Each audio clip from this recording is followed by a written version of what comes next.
சொல்லு. அதான் கோடி கோடியா கொடுக்க ஒரு குடும்பம் ரெடியா இருக்குல்ல. அந்த அம்மா கிட்ட இருந்து அட்வான்ஸா ஒரு 10 லட்சம் வாங்குங்க.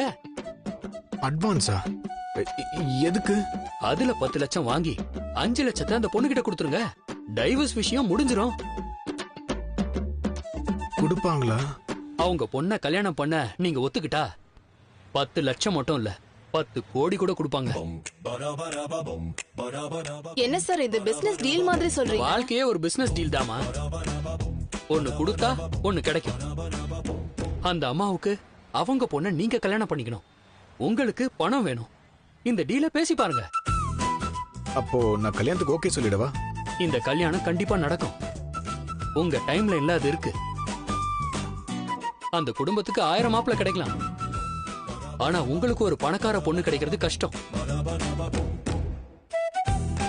இப்ப கிடைச்சிருக்கு. விட்றாதீங்க.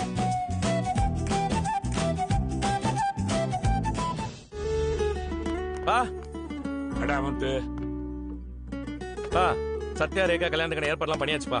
பாட்டி வீட்டுல தான்ப்பா கல்யாணம். நாளைக்கு அத்தை சீதா எல்லாரும் பாட்டி ஊருக்கு போறாங்கப்பா. நீ சொல்றது சரிதான்டா. நியாயப்படி சிந்தாமணிக்கிட்டே எவ்வளவோ பேசி பார்த்துட்டோம். வீட்டுக்கே ரபடிகளோட வந்து வேலையை காட்டிட்டு போயிட்டா. அதுக்கு இப்படி செய்யறதா நல்லது. செஞ்சிரு. சத்யாக்கு நம்ம தான் இருக்கிறோம். நம்ம எல்லாருமே கல்யாணத்துக்கு போகணும்பா. இதெல்லாம் நீ சொல்லணுமா? இது இல்லப்பா, அம்மாக்கு மீனா வீட்டு விசேஷத்துக்கு வர்றதுக்கு விருப்பம் இருக்காது. நான் ஏன்டா வரலன்னு சொல்ல போறேன்? மீனா குடும்பமும் நம்ம குடும்பம் தானே.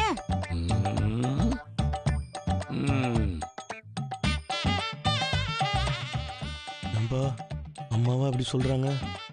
அது எனக்கு சந்தேகமா இருக்குதுடா. ஏங்க குடும்பத்துல விசேஷம்னா போய் தானங்க ஆகணும். அப்படியா? பேசுறத கேட்கும் போது சந்தோஷமா இருக்கு. ஆமா ஆண்டி, திடீர்னு இப்படி ஷாக் கொடுக்கறீங்க. இப்படி ஒரு மாற்றத்தை நான் எதிர்பார்க்கவே இல்லை. இப்படியே இரு, அதுவே போதும். நான் என்ன இவ வீட்டு கல்யாணத்துக்கு சாப்பிட்டு போறதுக்கா வரேன்? அந்த பிச்சைக்கார பையன் அந்த சிந்தாமணி பொண்ணு கழுத்துல தாலி கட்டுறத பார்த்து சிந்தாமணி கண்ணீர் வடிக்கிறத நான் பார்க்கணும். இவங்க பாட்டுக்கு ரகசிய கல்யாணம் பண்ணிட்டாங்கன்னா அவளுக்கு எப்படி தெரியும்? என்ன பண்ணலாம்?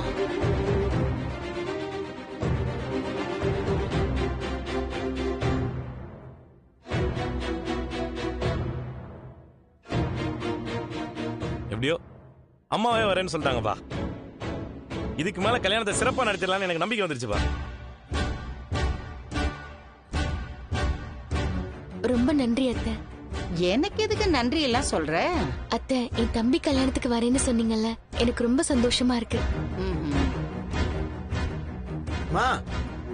வாடா மனோஜ். நாளைக்கு மீனாவோட தம்பிக்கும் சிந்தாமணி பொண்ணுக்கும் கல்யாணம். நாம எல்லாம் போறோம். எனக்கு வேலை இருக்குமா. பிசினஸ் வீட்ல என்னால வர முடியாதுமா. டேய், நம்ம வீட்டு கல்யாணம்டா, போயிட்டு வந்துடலாம். நான் பிஸின்னு சொல்றேன்ல. அதை விட ஒரு முக்கியமான விஷயத்தை நான் உங்ககிட்ட சொல்லணும். என்னடா விஷயம்? இல்லம்மா, என் ஃப்ரெண்டு சந்தோஷ் இருக்கார்ல. ஆமா. அவருக்கு தெரிஞ்ச ஒரு பெரிய பணக்கார ஃபேமிலி இருக்காங்க.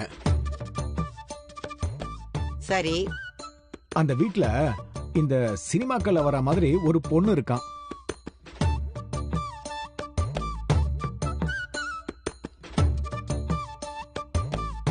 ஓ, நல்ல பொண்ணு தானா? ஆனா கொஞ்சம் மனநிலை சரியில்லையா?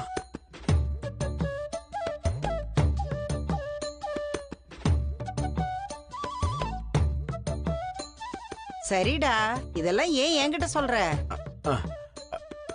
இல்லம்மா, அந்த பொண்ணுக்கு இந்த ப்ராப்ளம் சரியாகணும்னா அவளுக்கு ஒரு மேரேஜ் பண்ணி வச்சா சரியாயிடும்னு சைக்காலஜிஸ்ட் எல்லாருமே சொன்னாங்களாம். அவளை கல்யாணம் பண்ணா. புரியுதுடா மீனா, இவன் என்ன சொல்ல வரான்னு உனக்கு புரியுதா? புரியுதுங்க. அந்த பொண்ணை கல்யாணம் பண்ணிக்கிட்டா நிறைய சொத்து வரும், அதானே? நல்ல இடம் அமைஞ்சா பிள்ளையாருக்கு தேங்காய் உடைக்கிறத வேண்டிக்கிட்டியம்மா? சரி. பிள்ளையாருக்கு உடைக்கிறதுக்கு இல்ல, உனக்கு இந்த ஐடியா கொடுத்தான் பாரு இந்த சந்தோஷ். அவனை கூட்டிட்டு வந்து இந்த தேங்காய மண்டையிலே உடைக்கணும். அம்மா அடிச்சாங்க பாத்தியா ட்விஸ்ட். அம்மா என்னம்மா இப்படி சொல்ற? என்னடா விளையாடிட்டு இருக்கியா? பணக்கார வீட்டு பொண்ணுனா அந்த மாதிரி பொண்ணை நீ கல்யாணம் பண்ணிப்பியா? இப்ப நான் என்னம்மா தப்பா சொல்லிட்டேன்? இது ஒரு நல்ல சான்ஸ் தானே? ஏய் இதெல்லாம் ஒரு சான்ஸோடா? எவனோ சொன்னானு இங்க வந்து சொல்ற? அம்மா பெரிய குடும்பம்மா. டேய் ச்சே. டேய் இப்படித்தான் மலேசியா குடும்பம்னு சொல்லி ஒருத்தி உன் தலையிலே மாவு வரைச்சா. டேய் இவங்க நிஜமாவே பெரிய குடும்பம்டா.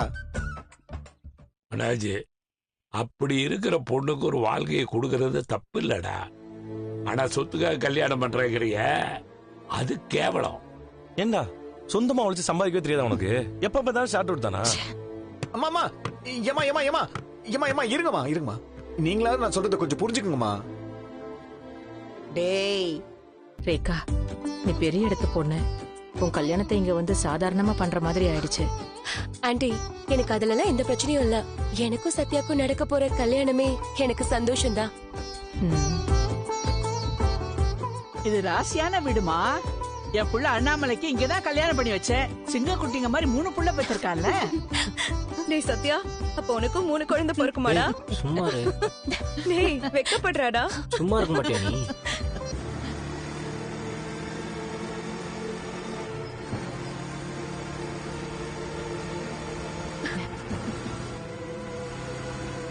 அம்மா, என் ஹஸ்பண்ட் பைக் சவுண்ட் மாதிரி கேக்குது. அவர் எப்படி இங்க வருவாரு? நீங்க 2 பேரும் உள்ள போங்க. போங்க போங்க. பாட்டி, அவங்க 2 பேரும் இங்க இருக்கிறது அவருக்கு தெரியாது பாட்டி. ஏய், குலதெய்வ கோயிலுக்கு போயிட்டு வரேன்னு சொல்லிட்டு தானே வந்த? ஆமாமா. மாப்பிள்ள தண்ணி குடிங்க. இல்ல வேணாம் அத்தை. சீதா நீ கிளம்பு, வீட்டுக்கு போலாம்.